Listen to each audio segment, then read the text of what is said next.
Hello and welcome to episode 51. Not a good one. It was going to be about this microphone that I ordered. I thought I'd try one of these because it was an unusual shape. It wasn't dirt cheap, it was 50 quid. So it's a £50 microphone. And this video is going to turn into one of those, if you've never bought from China before, there are things that can come along and trip you up videos. It wasn't my intention, but there we go. The microphone itself mentions in the advert that I bought it from, and also in the instruction book, that it's got a variable low-end roll-off. And the microphone itself actually says that there's a -40 cut or a -300 cut. It also says it's got a 0, -10 and -20 dB pad. And sadly, it's got a sticker, but it doesn't have any of the buttons to make that work. There's a sticker on the front, and that's about as far as we go. That's what the microphone looks like. The brand is also completely mangled. Ortney Helteka. AUTNE HTLCA. Totally unpronounceable, and God knows what it's supposed to be. LGT T40. But I thought, okay, you know, it's all right. Holding it up to the light, it looks like a 20mm Electra inside. So I thought, okay, it's going to be one of those. The snag is, and I'll show you, I've plugged it in, and this is what it sounds like. Nothing but hum. Oh well. At some point I'll pull it apart and have a look. It's just rubbish, really. But anyway, I thought I'd cheer myself up and just put it down to sort of experience and get on with some other ones. So I unboxed another microphone. I ordered 2 different kinds of microphones that are advertised as U87s. Now that's sort of a bit of a warning bell, isn't it, really? So a U87 from China. Especially when one of them was £12 and the other one was £25. So the £25 one has possibly got some promise. The £12 ones sadly haven't. What did I actually expect for 12 quid? I don't really know. One of these. U87 shape, but realistically it's got no branding, it's got no marks on it at all. There's a little ring at the bottom, a ring at the top, and they are just black plastic rings, nothing on them at all, no printing. So let's have a look. What we got? So it's light. Hold it up to the light. I can't see through it. So I'm guessing it's probably another 20mm Electra. It's just the case. However, let's have a look inside. So we remove the cap and the tube.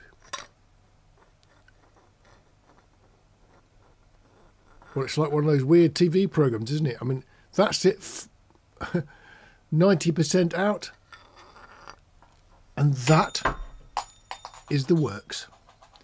We have a teeny little circuit board. It's absolutely minute. It's got one discrete transistor on it, a couple of resistors, a couple of capacitors.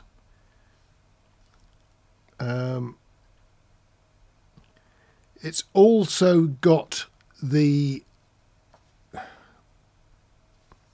2 of the pins are linked together, so it's not even a balanced output.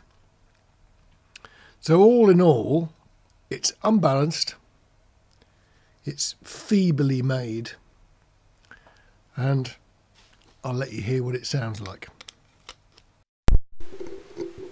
Which is the front and which is the back? Ooh, there we go, that's the back, that's the front.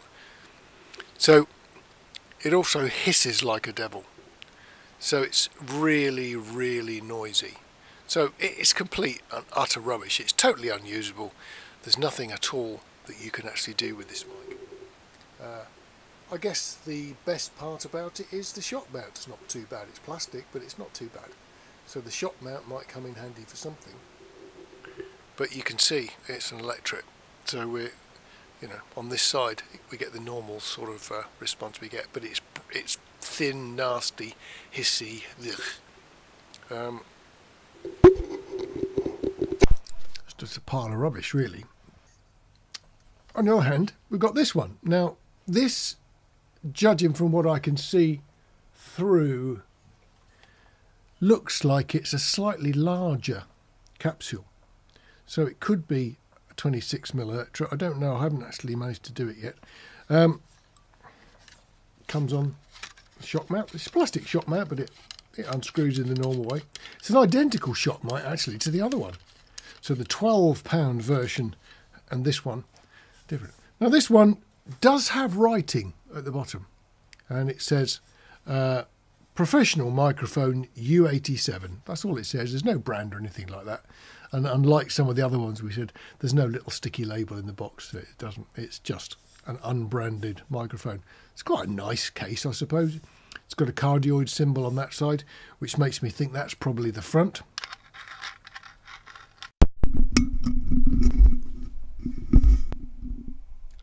It looks like the case is a bit microphonic, but that's actually what it sounds like. So we've got a modest size thing. I think I've failed on these U87 copies. Now, I mean, they really are quite shocking. There's no way that I'd want to use this. I've actually got some microphones from China that I've had about 10 years, this sort of shape, but they're made much better.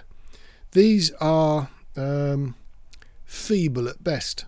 The quality of the metal isn't too bad, but what's happened with these is that they are the usual Chinese small industry microphone. Now, what do I mean by that? Typically, somebody in an office in a very big unit in China has had the idea that they'd actually be able to make some money by selling microphones. They probably don't know anything about microphones at all. They're certainly not an audio company, and they might employ 1 or 2 people. So they might have a little workroom, and they'll probably have an office. And what they've discovered is they can buy these housings. They can buy the shock mounts, and they can even buy the cable you use to connect them up. So realistically, everything they want is available in-house. So they've gone to the people who make the shock mounts. They've bought a shock mount. They've gone to the people who make the chassis for these things. That's worked the same way. They've actually managed to buy the housings. This one looks different inside. If I take the bottom of this one off and pull the tube out, we've got a completely different innards. Now, the actual complete thing from top to bottom is the same. So we've actually got common outside and totally different electronics. And this one is definitely a balanced output. It's actually got connections to all 3 of the pins on the XLR, which of course the other one didn't have. So this one is got no identifying marks on the inside at all. Fairly straightforward circuit board. It's labelled LH8B 210326. I don't know if that means anything to anybody, but I don't know what it means. Surface mount devices in the main, 1 8-pin IC, 3 discrete transistors, but it does look like it's better made. The rest of it is almost identical to the really nasty one. So I think these are going to be not much use to man or beast.